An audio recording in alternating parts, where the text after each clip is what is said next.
everyone, and welcome to Marshall Meadows Manor House and the marriage of Sophie and Nigel. My name is Judith Redpath, and it is my pleasure and great honour to conduct your ceremony today. The day of your wedding is a time to reflect on the things you can hope for and the things to expect.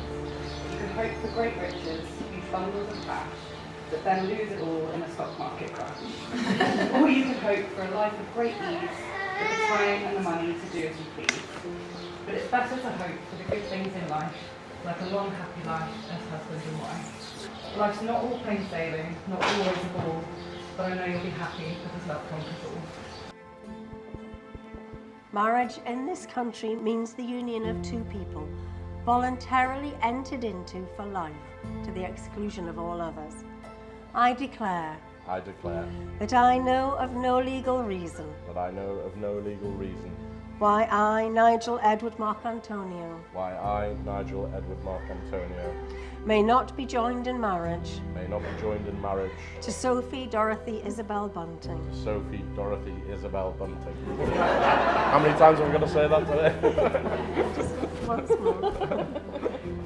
I declare that I know of no legal reason why I, Sophie Dorothy Isabel Bunting, may not be joined in marriage to Nigel Edward Marcantonio. Do you, Nigel, take Sophie here present to be your lawful wedded wife, to be loving, loyal, and faithful to her for the rest of your lives together? I do. And do you, Sophie, take Nigel here present to be your lawful wedded husband, to be loving, loyal, and faithful to him for the rest of your lives together? I do.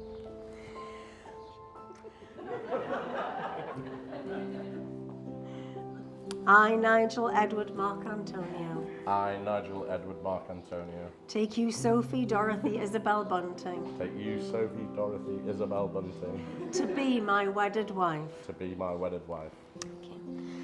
I promise to be faithful, I promise to be faithful, honest and loving. honest and loving. I will seek to bring happiness and laughter I will seek to bring happiness and laughter into our relationship. into our relationship. I pledge that I will be a loving and devoted partner I pledge that I will be a loving and devoted partner and a loving and devoted parent to Millie. and a loving and devoted parent to Millie. This I promise for today, tomorrow and forever. This I promise for today, tomorrow and forever. Thank you. I, Sophie Dorothy Isabel Bunting, I, Sophie Dorothy Isabel Bunting, take you, Nigel Edward Mark Antonio, take you, Nigel Edward Mark Antonio, to be my wedded husband. to be my wedded husband. And now your promise to Nigel. I promise to be faithful, honest and loving. I promise to be faithful, honest and loving. I will seek to bring happiness and laughter into our relationship. I will seek to bring happiness and laughter into our relationship. I pledge that I will be a loving and devoted partner I pledge that I will be a loving and devoted partner and a loving and devoted parent to Millie. and a loving and devoted parent to Millie. This I promise for today, tomorrow and forever. This I promise for today, tomorrow and forever. I give you this ring I give you this ring as a symbol of our marriage as a symbol of our marriage and as a lasting reminder and as a lasting reminder of the vows we have made this day. of the vows we have made this day. Can you push the ring up? I give you this ring I give you this ring as a symbol of our as marriage a symbol of our marriage and as a lasting reminder and as a lasting reminder of the vows we have made this day. of the vows we have made this day. Thank you. Just push the ring. And it therefore gives me great pleasure to say you are now united as husband and wife. And you may kiss your hand.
So, ladies and gentlemen, good afternoon and a very, very warm welcome. And what a truly extraordinary place.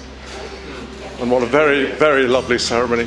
And what truly wonderful collection of guests. So a little while ago, Sophie very kindly asked me if I would stand in as father of the bride. And I said, yes, all right, if I have to. And she said, and I want you to give a speech. I said, oh, God. I said, well, what do you want me to do? She said, well, don't speak for too long. I said, that's easy. I can do that bit. That's fine. And she said, just say a few nice things about me. Well, I'm always up for a challenge, so I said,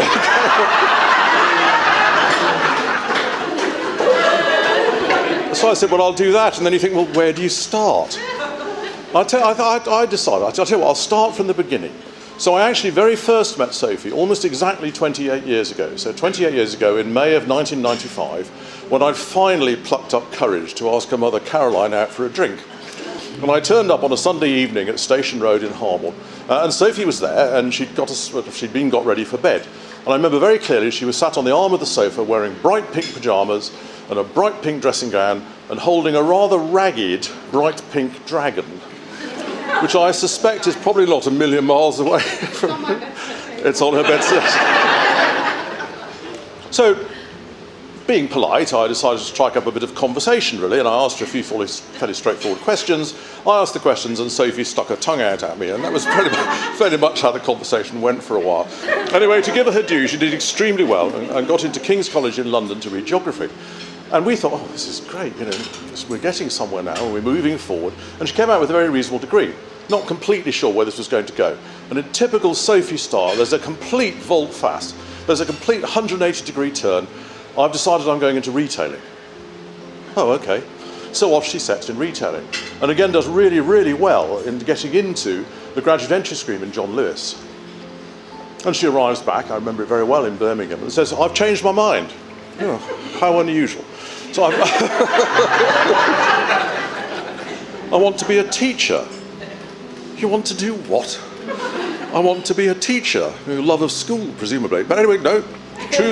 True Sophie style, off she goes down to Worcester Teaching College, gets her qualifications.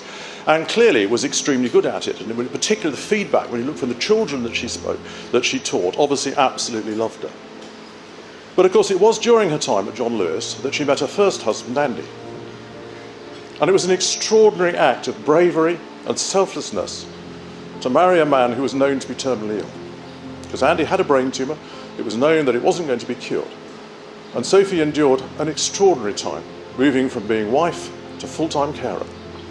And nature very sadly took its course, and dark days lay ahead, which Sophie, with a huge amount of help from her friends in Newcastle and in Birmingham, got through. An extraordinary time. But as time went on, it became apparent, I have to say not to me, because I'm not very open to these things, I'm not very good at all of this, that there was somebody new in Sophie's life. Which was great. And I was going to say that Nigel sort of floated into view. I'm not quite sure that floating in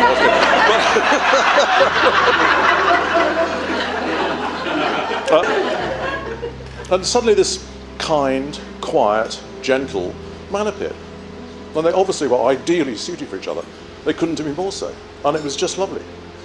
And then nearly 2 years ago, Carol and I came up here to Marshall Meadows. We came up to stay the night. The rooms had only just been redone. And we came up and had a fantastic supper. And we chatted away. And we were going to bed. And Caroline said, wasn't that fantastic? I said, the food was amazing. She said, not the food, you fool. She said, the fact that Nigel asked you if you could marry Sophie. I said, did he?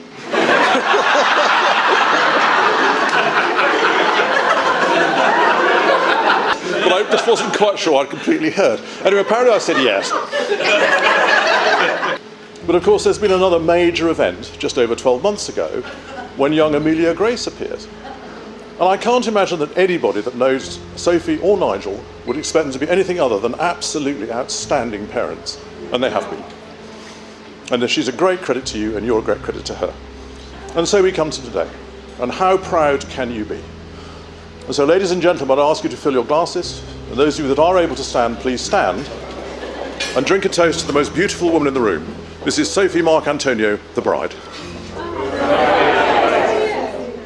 Thank you very much indeed.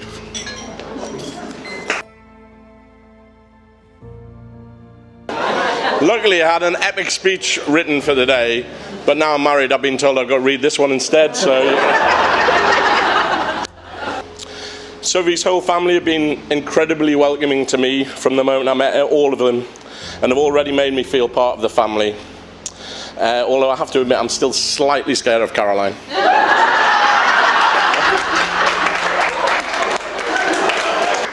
Sadly, my grandparents are no longer with us, but I know that they, especially Poppy, well, would have loved Sophie and are looking down with delight watching Millie grow up. Sophie also, as Tom mentioned, lost her father a few years ago, but I know how proud he would have been of her and everything she has achieved. So with that in mind, could I ask you all to please be upstanding and raise your glasses to absent family and friends.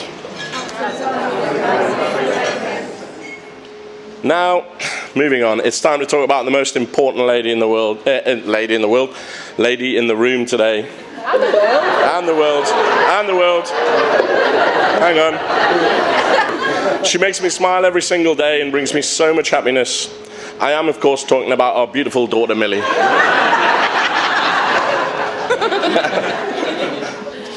We both love you so much. I think she's asleep, but she'll probably hear this. And we can't wait to see you grow up into the wonderful person we know you will be. Now to my wife. Sophie, you're a gorgeous, clever... Sorry, what does that say? I can't read your handwriting. Honestly, though, you look absolutely beautiful today and every day. You really do make me the happiest man in the world, and I love you to bits. And I can't wait to spend the rest of our lives together as a family. A special thank you must go to Nigel and Scott, my best men. You've both been incredibly supportive over the last few months. Here it goes. You both did a stellar job organising this stag do. It was a great weekend, and I laughed so much my ribs hurt. To the Maid of Honour, Charlotte, you've been a rock to Sophie for so long, and we can't thank you enough for that. I know Sophie and Natalie are so close and have been through thick and thin together as well. To Hannah and Lucy, you're both amazing sisters, and the three of you have such a special bond. Ladies and gentlemen, that's all from me. Just before we hear Nigel and Scott's work of pure fiction, a couple of things. You're all here on a free meal, so we need TripAdvisors from everyone, 5 stars.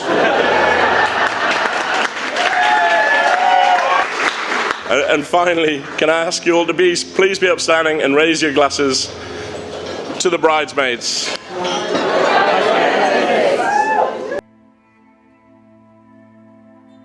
Hi everyone. Firstly, I hope you've all had a wonderful day so far. Yes indeed, Nigel. So I'm Scott, the best man, one of those who may be feeling a bit tiddly after the drinks reception and think they're seeing double. You're not. There is a second inferior best man to my left called Nigel. Yeah, thanks Scott. Yeah, I'm Nigel. I happen to share the most amazing name with the groom. And so I think for the purpose of the speech, it's going to get really confusing. So Scott, you must refer to me as Dave. Good idea, Dave. We'll do that. It's a good name. So Nigel didn't actually allude to this in his speech, but I'm here on merit as being the only groomsman who happens to actually be a friend.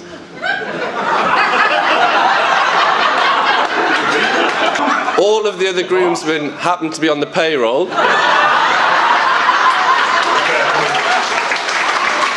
Now, Dave and I have been happily married for 28 years between us. 28 years, yeah. So I think we are perfectly placed to give some strong marital advice to each other. No to you, you idiot. So, the bit of advice, Nige, that I'd give to you is just don't make the same mistake that I seem to make all the time with my gorgeous wife who sat just next to you. She says whenever we have an argument that I just never seem to listen to her.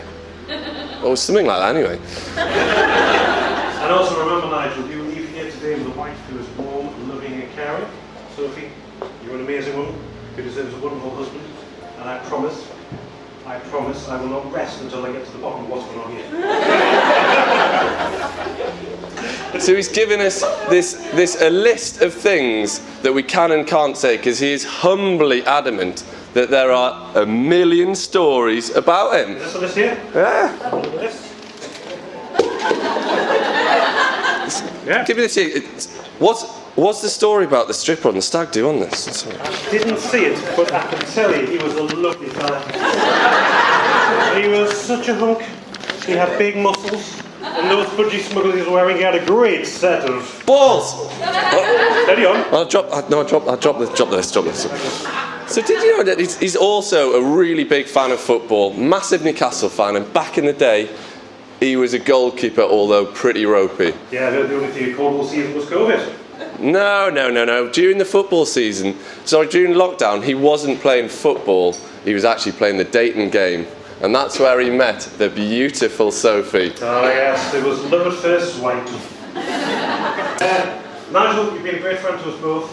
and over the years it's been a real privilege to spend time with you, and it's been a great honour for us both to be your best man today. Absolutely. On my first night after returning home from Sheffield University, I decided to go out on my own like a loser, and happened to see Nigel across a crowded Osborne smoking area.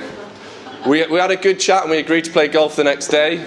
He threw his clubs into the trees. I went round in 90, nothing changes. And from there, a lasting friendship was forged. We've had some crazy nights out, some ridiculous golf and skiing trips. I think I've pretty much taught you to be a dentist, at least that's what some of my peers would say. For those who don't know, he talks a great dental game. And even though you've moved outside the fence, you've always got a route in, plus a +1 and even a +2 with Millie, because you're my best mate. Very good words, very nice words. I've known you since you were a very, very young looking 16-year-old. We've had some amazing and mad times together, full of fun and laughter. I know we'll continue to have many more in the future. Been times where I haven't spoken for a while due to family, work commitments, but you've always kept in touch with me, and I couldn't be happier working alongside you now to further your great success and your career. I'm proud of all you've achieved. You're a great friend, you'll make a great husband and father, and I'm sure you and Sophie will be extremely happy for many more years to come.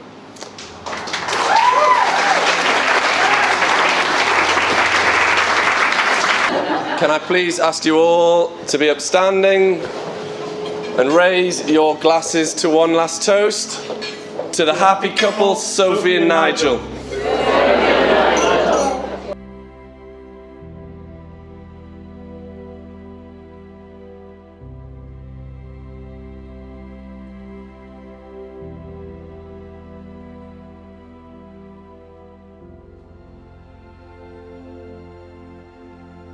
Congratulations, guys. Congratulations.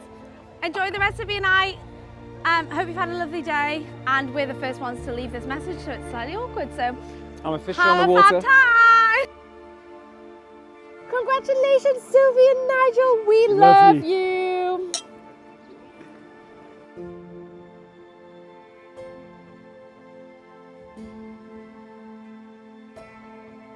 Congratulations, guys. Yeah, It's been a beautiful congratulations. Day. Fantastic day for a beautiful couple, and I hope you have a fantastic life together. Cheers. Bye. Congratulations, Sophie and Nigel.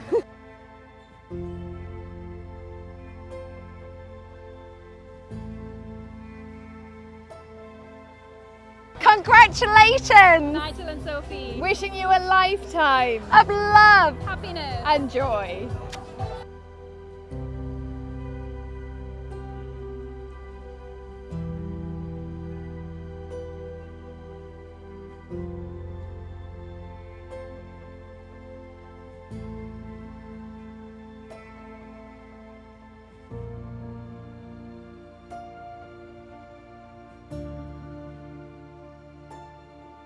Congratulations. Well done.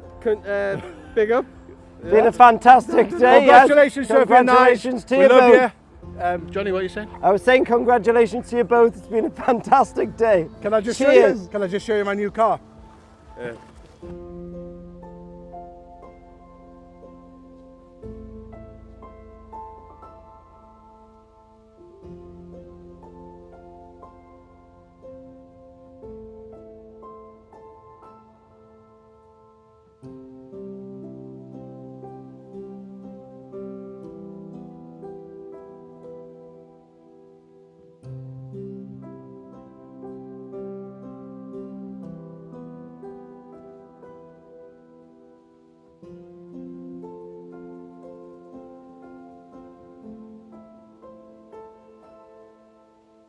Hello, Sophie.